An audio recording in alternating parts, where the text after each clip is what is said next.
Sheep farmers are hitting back at vegans. So let's bring together a vegan and a sheep farmer.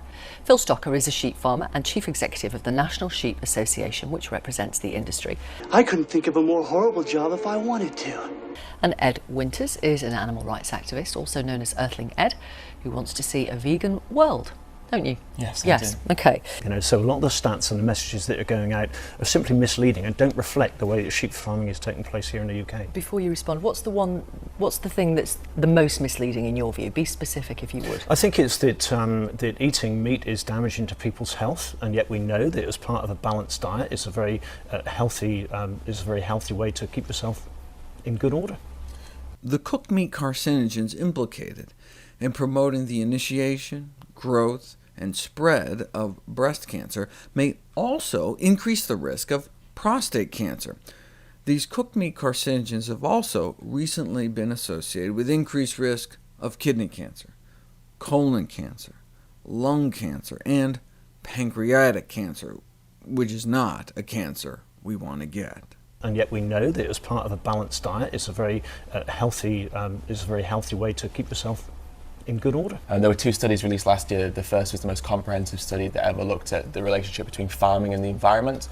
It looked at 119 countries and 40,000 farms, and it revealed that the vegan diet or a vegan lifestyle is the single biggest way that we can live that reduces our impact. The second study was the most comprehensive study ever conducted between food and the environment. And it said that in this country, in the UK, not America, but in the UK, we have to reduce our pork, our beef and our lamb consumption by 90% to avoid meeting that 2 degrees Celsius threshold rise. That will be catastrophic. I'll read a couple of emails. Deborah says, sheep farmers have a vested interest in flogging the nation, decaying flesh of a species of God. It's a scientific fact that a well-balanced vegan diet will lengthen your life expectancy. We're no longer in the Stone Age.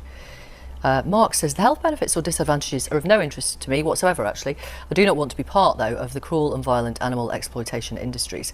Considering the impact on ourselves in order to make the decision is symptomatic of the real issue, which is speciesism. And Johnny says, before we even see your item, if the farmer says he loves his sheep, I'll groan. Do you? Get ready, everybody. He's about to do something stupid.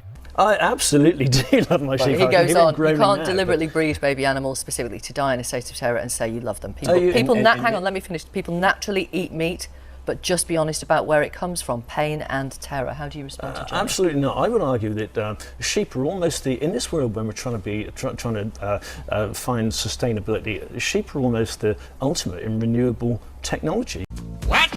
Sheep come along, eat, and they convert that into high quality protein, vitamins, minerals.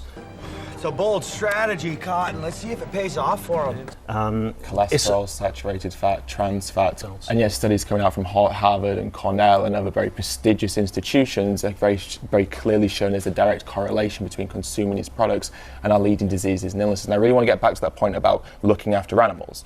In the lamb industry, up to 6 million baby lambs die within the first 3 days of being born in this country because farmers breed them to give birth in winter so they can capitalise on the spring lamb tradition.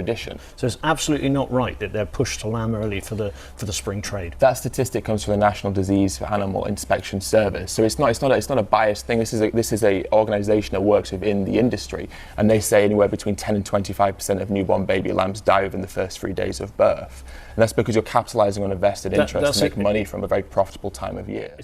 I'm immensely excited about the future of the sheep industry, actually. I think we're only just scratching the surface of some of the technical developments around genetics and breeding that we can adopt. There's so many technical innovations that we can make. So we're only just starting to understand and adopt some of that new technology. But I think we're only just starting to scratch the surface in terms of the potential in the marketplace too. For decades, lamb has been marketed as meat. It appears as a lamb and probably no more than a shoulder or a leg or lamb chops, some diced lamb if you're lucky,